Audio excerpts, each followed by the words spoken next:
Cholesterol తో ఇబ్బంది పడుతున్నారా? డయాబెటిస్ రివర్స్ చేసుకోవాలా? డైట్ తో పరిష్కారం. Contact functional nutrition Vineesha Reddy.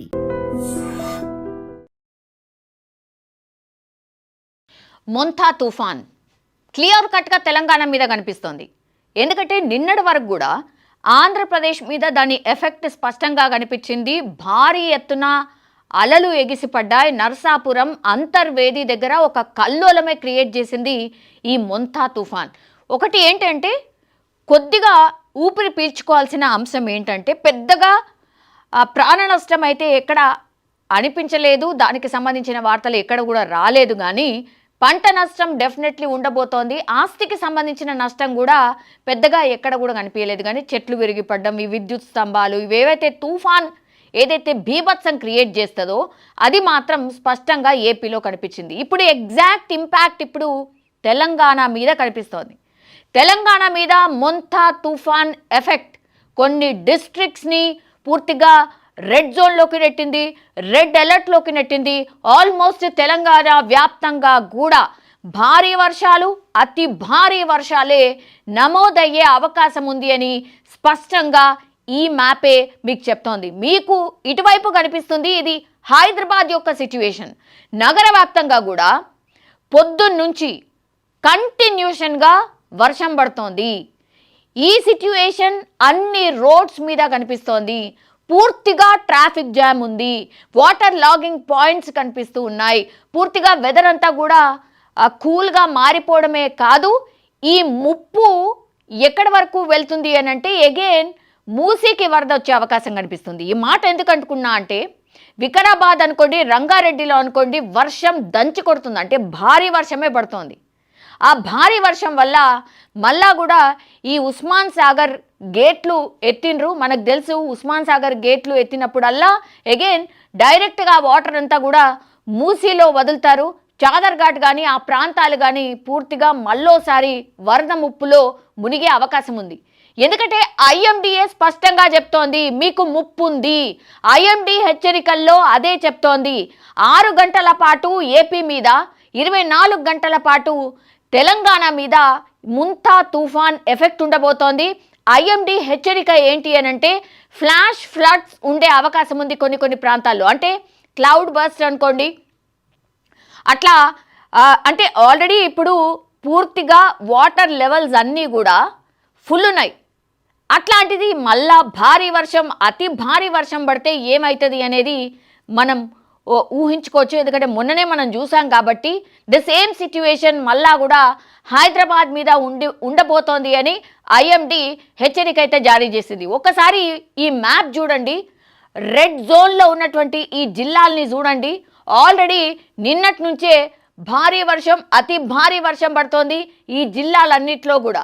మీరు రెడ్ జోన్లో ఫస్ట్ చూస్తే కనుక ఆదిలాబాద్ పైనుంచి ఆదిలాబాద్, నిర్మల్, కొమ్రం భీం, ఆసిఫాబాద్, మంచిర్యాల్, జగిత్యాల్, పెద్దపల్లి, రాజన్న సిరిసిల్ల, కరీంనగర్, సిద్దిపేట, హన్మకొండ, వరంగల్, జనగాం, యాదాద్రి భువనగిరి, మహబూబాబాద్, ఖమ్మం, సూర్యాపేట, ఆ తర్వాత నాగర్ కర్నూల్. మీరు చూడండి ఈ డిస్ట్రిక్ట్స్ అన్నీ కూడా ప్రస్తుతం రెడ్ జోన్లో ఉన్నాయి. ఆల్రెడీ ఒక లెక్క ప్రకారం అయితే హైయెస్ట్ రెయిన్ఫాల్ ఎక్కడ నమోదైంది అనేది నేను ఇప్పుడు చెప్పే ప్రయత్నం అయితే చేయబోతున్నా. యాక్చువల్లీ ఒక లిస్ట్ అయితే టాప్ 30 డిస్ట్రిక్ట్స్ ఆర్ ప్లేసెస్ ఎక్కడెక్కడ ఎంత రెయిన్ఫాల్ నమోదైంది నేను చెప్పే ప్రయత్నం చేస్తాను. యాదాద్రి భువనగిరి అద్దగూడూరులో దగ్గర 116.5 మిల్లీలీటర్ల వర్షపాతం పడింది. అది హైయెస్ట్ అన్నమాట యాదాద్రి భువనగిరి. ఇప్పుడు రెడ్ జోన్లో కనిపిస్తోంది యాదాద్రి భువనగిరి. ఈ ప్లేసెస్లో ఈ రెడ్ జోన్ ఎక్కడైతే ఉందో అక్కడ హైయెస్ట్ రెయిన్ఫాల్ నమోదైంది. తర్వాత వరంగల్లో మనకు కనిపిస్తుంది పార్వతగిరి, అక్కడ 105 మిల్లీమీటర్ల వర్షపాతం నమోదైంది. దెన్ మహబూబాబాద్ అగైన్ రెడ్ జోన్లో ఉంది, దోర్నకల్లో పడింది 104 మిల్లీమీటర్ల వర్షపాతం. జనగాం, తర్వాత వరంగల్, యాదాద్రి భువనగిరి, వరంగల్, సూర్యాపేట, మహబూబాబాద్, సూర్యాపేట, యాదాద్రి భువనగిరి, నల్గొండ, వరంగల్, ఖమ్మం, సూర్యాపేట ఇవన్నీ కూడా దగ్గర 100 మిల్లీలీటర్ల వర్షపాతమే ఈ అన్ని ప్లేసెస్లో నమోదైంది.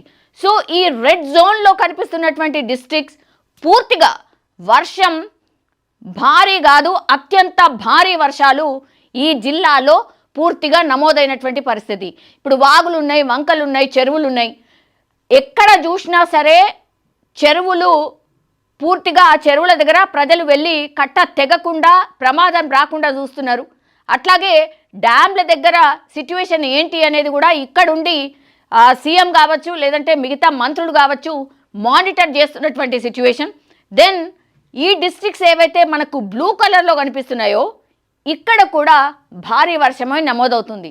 నిజామాబాద్, కామారెడ్డి, మెదక్, సంగారెడ్డి, మేడ్చల్, మల్కాజ్గిరి, హైదరాబాద్, రంగారెడ్డి, వికారాబాద్, నారాయణపేట్, మహబూబ్ నగర్, వనపర్తి, జోగులాంబ గద్వాల, నల్గొండ అండ్ భద్రాద్రి కొత్తగూడెం, ములుగు, జయశంకర్, భూపాలపల్లి జిల్లా.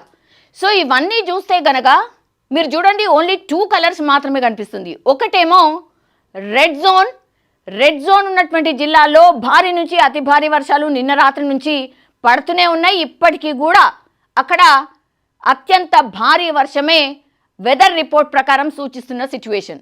మిగతా అన్నీ కూడా భారీ వర్షాలు అండ్ ఎస్పెషల్లీ హైదరాబాద్లో అయితే పొద్దున్న నుంచి కూడా ఎడతెరిపి లేకుండా వర్షం పడుతోంది, భారీ వర్షమే పడుతోంది.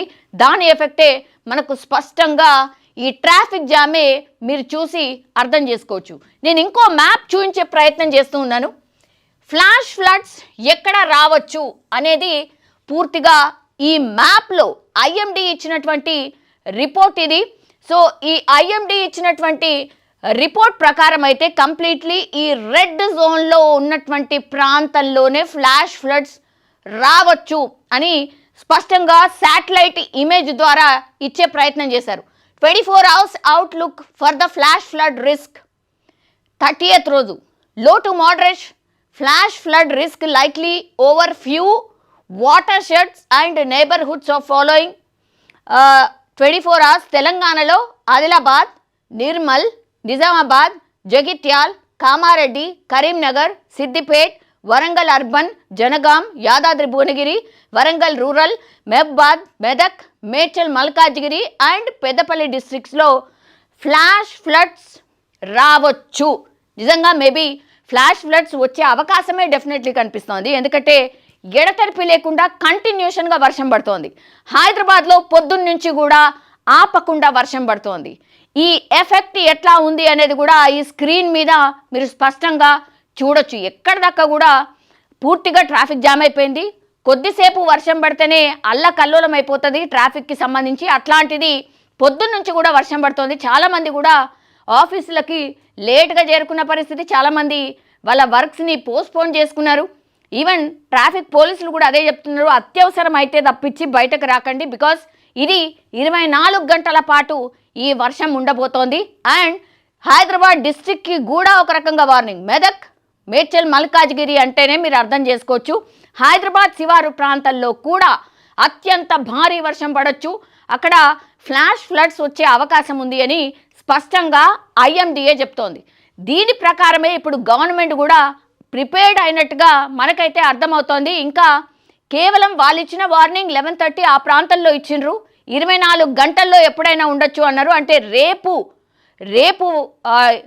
ఈ టైం వరకల్లా కూడా ఫ్లాష్ ఫ్లడ్స్ వచ్చే అవకాశం ఉంది అని ఎక్స్పెక్ట్ చేస్తున్నారు. ఐఎండి ఇచ్చినటువంటి రిపోర్ట్ కూడా ఇదే. సో ఒక రకంగా ఏపీలో బీభత్సం అంతా అయిపోయిన తర్వాత ఇప్పుడు తెలంగాణలోకి ఎంట్రీ ఇచ్చింది ఈ మొంతా తుఫాన్. సో అది ఒక రకంగా అల్లకల్లోలమే క్రియేట్ చేస్తోంది.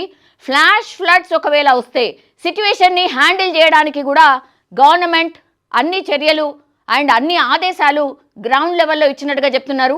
వెదర్ ఆఫీసర్స్ పూర్తిగా శాటిలైట్స్ ఇమేజెస్ కావచ్చు, ఐఎండి ఇస్తున్నటువంటి వార్నింగ్స్ కావచ్చు, అవన్నీ ఫాలో చేస్తూ ఇక్కడున్నటువంటి డిఆర్ఎఫ్ టీమ్ని, ఎన్డీఆర్ఎఫ్ టీమ్ని, ఎస్డీఆర్ఎఫ్ టీమ్ని, గవర్నమెంట్కి సంబంధించిన అన్ని అఫీషియల్స్, కలెక్టర్స్కి కూడా పూర్తిగా మెసేజెస్ ద్వారా ఎట్లా అలర్ట్ ఉండాలి, లోతట్టు ప్రాంతాల వాళ్ళని ఖాళీ చేయించే సిచ్యువేషన్ ఉందా, డ్యామ్స్ దగ్గర సిచ్యువేషన్స్ ఏంటి, ఇవన్నీ కూడా మానిటర్ చేయండి. ఎక్కడ కూడా ప్రాణ నష్టం ఫస్ట్ జరగకుండా చూడండి ఒకటి, ఆ తర్వాత ఆస్తి నష్టం జరగకుండా చూడండి. దెన్ మిగతా అన్నీ కూడా మళ్ళీ తర్వాత చూసుకోవచ్చు అనేది కూడా క్లియర్ కట్గా వాళ్ళకు అందినటువంటి ఆదేశంగా స్పష్టంగా మనకైతే అర్థమవుతోంది. సో చూడాలి మరి ఈ 24 గంటల్లో ఐఎండీ చెప్తున్నట్టుగా ఒకవేళ ఫ్లాష్ ఫ్లడ్స్ హైదరాబాద్లోనే వస్తాయి, ఏంటి సిట్యుయేషన్? మళ్ళీ ఇప్పుడు మూసీకి సంబంధించే పెద్ద ఎత్తున ప్రచారం, అక్కడ మళ్ళీ నిర్వాస ప్రాంతాలకు వీళ్ళందరినీ కూడా తరలించే అవకాశం ఉందా? బికాస్ మళ్ళా కూడా ఇప్పుడు ఉస్మాన్ సాగర్, హిమాయత్ సాగర్ గేట్లు ఓపెన్ చేశారు, పెద్ద ఎత్తున వాటర్ అన్నీ కూడా మూసీలో ఫ్లో అవుతోంది. కాబట్టి మరి అగైన్ చాదర్ ఘాట్ పరిస్థితి ఏంటి, లేదంటే మూసీ పరివాహకాల ప్రాంతాల పరిస్థితి ఏంటి, వాళ్ళందరినీ కూడా మళ్ళీ నిర్వాసిత ప్రాంతాలకు తరలించే సిచ్యువేషన్ వచ్చిందా అనేది కూడా ఇప్పుడు పెద్ద ఎత్తున చర్చ అయితే నడుస్తున్న సిచ్యువేషన్ అయితే కనిపిస్తోంది. సో అందరూ కూడా దయచేసి జాగ్రత్తగా ఉండండి, అట్లాగే అత్యవసరం అయితే కానీ బయటికి రాకండి. అండ్ ఎవరైనా బయటికి వెళ్ళాల్సిన సిచ్యువేషన్ వస్తే కూడా ఎమర్జెన్సీగా ఏదైనా అవసరం పడితే ఎవరికి కాల్ చేయాలి ఏంటి అనేది కూడా స్పష్టంగా ఒక అవగాహనతోనే బయటికి రండి అని అధికారులు అయితే చెప్తూ ఉన్నారు. నిజంగా ప్రస్తుతం ఉన్నటువంటి సమాజం దేనికి ప్రయారిటీ ఇస్తుంది? ఆర్థిక సంబంధాల చుట్టూ మాత్రమే తిరుగుతుంది. మళ్ళీ ఎన్నికలంగానే చాలా విరక్తి కలుగుతాను. మంచి అనిపిస్తుంది కదా, లేడీస్ కూడా ఛాలెంజింగ్ జాబ్స్ చేసినప్పుడు చాలా బాగుంటది. ట్రాఫిక్ అసిస్టెంట్స్ గా నియమించిన ట్రాన్స్జెండర్స్ అందరితో సాల్యూట్ చేయించుకుంటున్నారు. ఫుడ్ డెలివరీ ఇవ్వటానికి వెళ్ళినటువంటి డెలివరీ బాయ్ అనిల్ పై కళ్ళ ముందు